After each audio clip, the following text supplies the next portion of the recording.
चलिए दोस्तों बात करते हैं एक और नए क्वेश्चन के बारे में। इस क्वेश्चन में एग्जामिनर ने कहा द लार्जेस्ट नंबर यानी बड़े से बड़ा number which divide 25, 73 and 97 to leave the same remainder in each case. यानी कि एग्जामिनर ने कहा एक बड़े से बड़े नंबर से अगर मैं इनको 25 को 73 को 97 को डिवाइड करूं तो इनका जो रिमाइंडर यानी शेषफल वो क्या बचेगा, हमेशा सेम बचेगा। तो एग्जामिनर पूछ रहा है कि वो नंबर क्या है।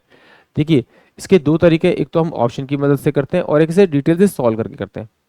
तो देखिए इसने एग्जामिनर ने मुझसे क्या पूछा है, सबसे बड़ी संख्या पूछी है। तो अगर मैं ऑप्शन के थ्रू करूंगा तो सबसे बड़ी संख्या इसमें जो मेरे को दिखाई दे 24 दिखाई दे रही है।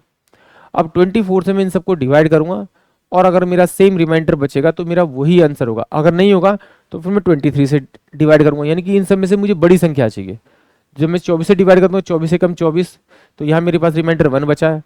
और 24 तिया 3 चौक 12 और 3 दूनी 6 7 72 यानी 1 बचेगा। 4 से डिवाइड 4 चौक 16 और 4 दूनी 8 1 9 96 यानी 1 बचेगा। यानी इनके बीच का जो डिफरेंस बच रहा है वो हमेशा 1 1 बच रहा है। यानी कि ऑप्शन जो ए होगा वो इस क्वेश्चन के लिए करेक्ट होगा। देखिए थोड़ा सा हल्का सा दिमाग लगाया और ये क्वेश्चन बड़े आसानी से बड़ी जल्दी हो गया। और नहीं तो आप क्वेश्चन को पढ़ते ही रहते और सॉल्यूशन होता नहीं। अगर अब इस तरह से नहीं करना तो आप एक और तरीका कर सकते हैं, खिड़की वाला मेथड ना लगा कर आप डायरेक्ट इस तरह से भी इसका एचसीएफ निकाल सकते हैं। बड़ी से बड़ी संख्या का मतलब एचसीएफ होता है, छोटी छोटी संख्या का मतलब होता है एलसीएम यानी लघुत्तम। इन दोनों का आप डिफरेंस कीजिए तो ये मेरे पास में 8 आएगा और ये आपका 4 आएगा यानी 48। इन दोनों का डिफरेंस किया, आप इन दोनों का डिफरेंस कीजिए। जो डिफरेंस किया तो इसका कितना है 4 और ये 2 यानी 24। फिर इसका एक बार और डिफरेंस कीजिए, अब इन दोनों के डिफरेंस का डिफरेंस कीजिए। जो डिफरेंस आएगा वो आपका एचसीएफ होगा।